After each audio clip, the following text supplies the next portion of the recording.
बोलिए भारत माता की, भारत माता की, छत्तीसगढ़ महतारी की, छत्तीसगढ़ महतारी की, सरस्वती माता की, सरस्वती माता की, गजानन स्वामी की, गजानन स्वामी की। आज का ये दिन बड़ा पवित्र दिन है, गणेश चतुर्थी है। तो सबसे पहले तो आप सभी लोगों को गणेश चतुर्थी की बहुत बहुत बधाई, शुभकामनाएं। और आज हम लोग रायगढ़ जिले का पहला प्रयास आवासीय विद्यालय का शुभारंभ कर रहे हैं गणेश चतुर्थी के दिन। और आज के इस कार्यक्रम में हम लोगों के बीच मंच में विराजमान हैं, जिनका बड़ा वजोशी भाषण आप सभी लोग सुने। हमारे जिले के प्रभारी मंत्री और छत्तीसगढ़ सरकार के ट्राइबल मंत्री, जिनके विभाग से आपका ये विद्यालय संचालित होगा, कृषि मंत्री भी हैं, ऐसे आदरणीय श्री रामविचार नेताम जी। हमारे इस जिले के गौरव, रायगढ़ विधानसभा के लोकप्रिय विधायक और छत्तीसगढ़ सरकार के वित्त मंत्री आदरणीय श्री ओपी चौधरी जी, हमारे दोनों सांसद श्री राधेश्याम राठिया जी, लोकसभा सांसद, और श्री देवेंद्र प्रताप सिंह जी, राज्यसभा सांसद, हमारे संभाग के कमिश्नर साहब महादेव कावरे जी, आईजी साहब संजीव शुक्ला जी, यहां के कलेक्टर साहब, एसपी साहब, जिला पंचायत के सीओ, सहायक आयुक्त, अच्छा चार्ज में है, अच्छा, और हमारे जिला के भारतीय जनता पार्टी के अध्यक्ष उमेश अग्रवाल जी, हमारे महामंत्री अरुणधर दीवान जी, गोपाल भल्ला जी, श्रीकांत सोमावार जी, आलोक सिंह जी, सतीश बेहरा जी, हमारे एक महामंत्री नीचे बैठे हैं, और आज के इस अवसर में उपस्थित सभी अधिकारीगण, शिक्षक भी होंगे, जिनको हम लोग राष्ट्र के निर्माता कहते हैं और राष्ट्र निर्माण का काम करते हैं। और इस आवासीय विद्यालय के सभी इस देश के कर्णधार, इस देश के भविष्य, मेरे प्यारे स्कूली भाई और बहनों, और हमारे मीडिया के साथीगण, मैं आज के इस अवसर में विशेषकर हमारे जो प्रयास आवासीय विद्यालय के बेटा बेटी हैं, भाई बहन हैं, उनको बहुत बहुत बधाई दूंगा, शुभकामनाएं दूंगा कि आप लोगों के लिए आज गणेश चतुर्थी के दिन ये प्रयास आवासीय विद्यालय का श्री गणेश हम लोग कर रहे हैं। माता सरस्वती बुद्धि की देवी हैं ही, लेकिन गणेश भगवान भी बुद्धि देते हैं, और गणेश भगवान के जन्मदिन में आज ये आवासीय विद्यालय का हम लोग शुभारंभ कर रहे हैं। तो माता सरस्वती और भगवान गणेश का हमारे बेटा बेटियों के ऊपर, इस आवासीय प्रयास विद्यालय के सभी छात्रों के ऊपर आशीर्वाद हमेशा बना रहे। आप सब लोग बड़े आदमी बने, अपने अपने माता पिता का नाम रोशन करें, हमारे जिले का नाम रोशन करें, प्रदेश का नाम रोशन करें, देश का नाम रोशन करें। बंधुओं, शिक्षा का बड़ा महत्व है। हमारे विद्वानों ने कहा है, शिक्षा विकास का मूल मंत्र है। किसी भी क्षेत्र में विकास करना है तो शिक्षा जरूरी है। शिक्षा और ये डिग्री खाली नौकरी प्राप्त करने का माध्यम नहीं है, बल्कि मानव को किसी भी क्षेत्र में आगे बढ़ना है, अच्छे से काम करना है, चाहे वो व्यापार हो, कृषि हो, सामाजिक क्षेत्र हो, राजनीति का क्षेत्र हो, कोई भी क्षेत्र हो, तो शिक्षा बहुत आवश्यक है और शिक्षा के बिना जीवन अधूरा है, ऐसा भी हमारे विद्वानों ने कहा है। आदमी अपना जीवन तो जी लेता है, लेकिन एक पढ़ा लिखा आदमी के जीवन जीने में और एक अनपढ़ व्यक्ति के जीवन जीने में जमीन आसमान का फर्क रहता है। और शिक्षा कैसे आगे बढ़े, इसलिए हमारी छत्तीसगढ़ की सरकार भी वचनबद्ध है, भारत सरकार भी वचनबद्ध है।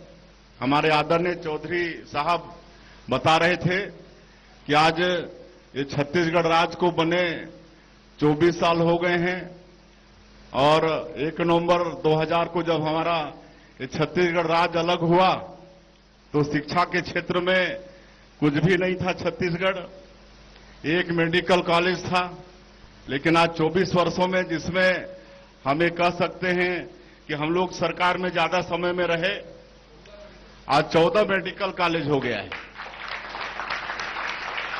और शिक्षण की सारी जो संस्थाएं होती हैं वो सब यहां छत्तीसगढ़ के अंदर में है। आज एक भी संस्था नहीं है जो छत्तीसगढ़ में नहीं है, चाहे वो IIT हो, IIM हो, ये सारा कुछ भारतीय जनता पार्टी की 15 साल की सरकार ने डॉक्टर रमन सिंह के नेतृत्व में इस छत्तीसगढ़ में किया है।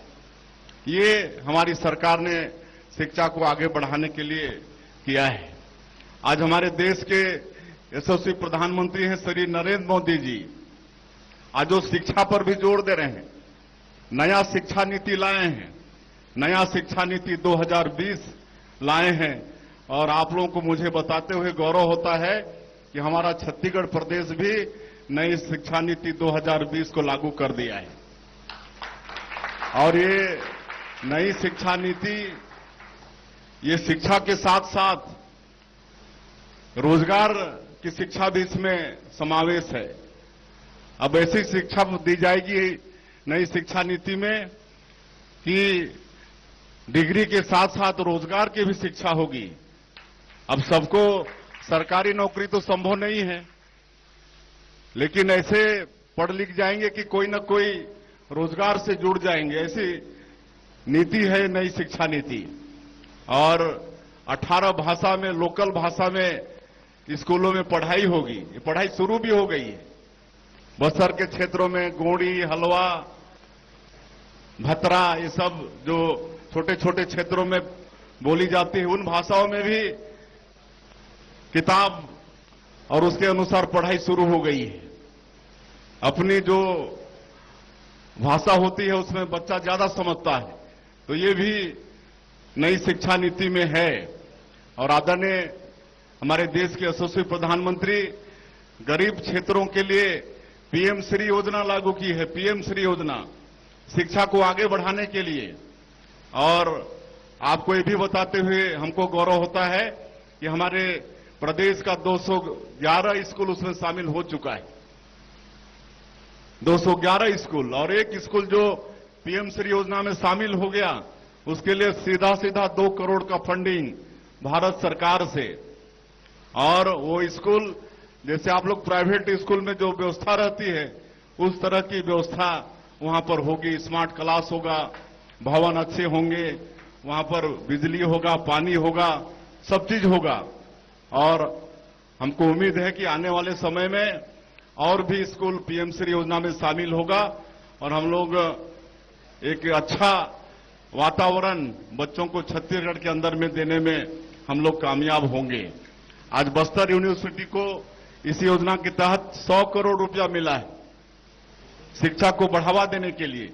तो चाहे नरेंद्र मोदी जी की भारत सरकार हो, चाहे आपकी छत्तीसगढ़ की सरकार हो, इस शिक्षा को आगे बढ़ाने के लिए हम लोग कोई कोर कसर नहीं छोड़ेंगे। जितनी अच्छी व्यवस्था कर सकते हैं उतना करेंगे, काहे कि सारा विकास शिक्षा पर ही आधारित है, ये सब हम लोग जानते हैं। और आप सब लोगों से मेरा ये आग्रह होगा, आप लोग पूरे जिले के चयनित बच्चे यहां पर आए हैं इस आवासीय मतलब विद्यालय में, चयनित विद्यालय हैं, कोई साधारण मतलब बच्चे नहीं हैं। और आप लोगों को यहां पर सरकार अच्छी व्यवस्था देगी। ये आपका भवन नहीं है, आगे चल के भवन बनेगा, लेकिन मैं समझता हूं ये भवन भी कम नहीं है। लाइवलीहुड कॉलेज के लिए भवन बना था, इसका भी देख रहे हैं हमारे कलेक्टर साहब और एससी साहब। ये सब बहुत कम समय में बहुत अच्छा इसका रिनोवेशन, पुताई सब करके बहुत अच्छा किए हैं। आने वाला समय में आपको भवन मिलेगा, लेकिन ये भी भवन किसी तरह से कम नहीं है। तो अच्छे से मन लगा के पढ़िए। आप लोगों को अलग से यहां पर व्यवस्था होगी, शिक्षक की व्यवस्था होगी, किताब की व्यवस्था होगी। किसी भी तरह से आप लोगों को खाने पीने की भी समस्या यहां पर नहीं होगी। तो अच्छा से पढ़ेंगे ना? क्यों भाई, पढ़ेंगे? आपके माता पिता का बहुत बड़ा उम्मीद होगा आप लोगों के ऊपर कि हमारा बेटा, हमारी बेटी पढ़ लिख के बड़ा आदमी बनेगा, बनेगी और घर का आर्थिक स्थिति सुधार होगा, मां बाप का नाम रोशन करेंगे। ऐसा उम्मीद आपके माता पिता का आप लोगों के ऊपर है ना, है कि नहीं? और आप लोग एक सपना देखिए, बड़ा सपना देखिए। सपना देखने में कोई हर्जा थोड़े है। बड़ा सपना देखिए, कोई कलेक्टर बन के देश की सेवा करेंगे ऐसा सोचिए, कोई एसपी बन के, कोई डॉक्टर, कोई इंजीनियर, ऐसा सपना देख के आगे बढ़िए। निश्चित रूप से आप लोग सपना बड़ा देखेंगे और परिश्रम करेंगे तो सफलता मिलेगी। आज हमारे जिले के गौरव हैं ओपी चौधरी जी, आज आईएएस हैं, कलेक्टर जांजगीर, चांपा, रायपुर जैसे जगह में कलेक्टर रहे, आगे हमारे प्रदेश के चीफ सेक्रेटरी होते सबसे कम उम्र में, लेकिन आज वो जन सेवा के लिए आईएएस जैसे नौकरी छोड़ दिए, कलेक्टर जैसा नौकरी छोड़ दिए। ये कोई बहुत बड़े परिवार से नहीं है, हम लोग सब मध्यम परिवार से हैं। और इनके पिताजी का साया भी कम उम्र में 8 साल के थे तब इनके पिताजी का साया इनके सर से उठ गया। मैं जब 10 साल का था तो मेरे सर से मेरे पिताजी का साया उठ गया, लेकिन हम लोगों में कुछ करने की वो जज्बा था, हम लोग मेहनत किए, कुछ किए तो आज इस मुकाम पर पहुंचे हैं। तो इसीलिए ये मत समझिएगा कि हम गांव से हैं या गरीब परिवार से हैं या हमारे माता पिता नहीं पढ़े हैं तो हम बड़े आदमी नहीं बन सकते, ऐसा बिल्कुल नहीं है। आप जितना भी महापुरुष की जीवनी देख लीजिए, बड़े बड़े राष्ट्रपति हुए, अब्राहम लिंकन जैसे अमेरिका के राष्ट्रपति हुए, वो आपके उनके घर में दिया बत्ती की व्यवस्था नहीं थी तो स्ट्रीट लाइट खंभा के नीचे पड़ते थे। हमारे आदरणीय डॉक्टर रामनाथ कोविंद राष्ट्रपति हुए, वो 8 किलोमीटर मिडिल स्कूल पढ़ने पैदल जाते थे। तो ऐसे आप अगर महापुरुषों का जीवनी देखेंगे तो बड़े घर के लोग बड़े नहीं बने हैं, बहुत कमजोर या मध्यम घर के लोग ही बड़े बने हैं। तो इसलिए आप लोग पूरा हौसला लेके, हीन भावना को छोड़कर बड़ा सपना लेकर पढ़िए। निश्चित रूप से मतलब आप लोगों का परिश्रम आप लोगों को सफलता हासिल कराएगा। और अंत में मैं बहुत बहुत आप लोगों को शुभकामनाएं देते हुए और अंत में यही कहते हुए कि वो दूर खड़ी मंजिल इंगित कर तुम्हें बुलाती है और साहस से बढ़ने वालों के माथे पर तिलक लगाती है, साहस से बढ़ने वालों के माथे पर तिलक लगाती है। बहुत बहुत धन्यवाद। बहुत बहुत धन्यवाद माननीय मुख्यमंत्री जी आपके आशीर्वचनों के लिए। और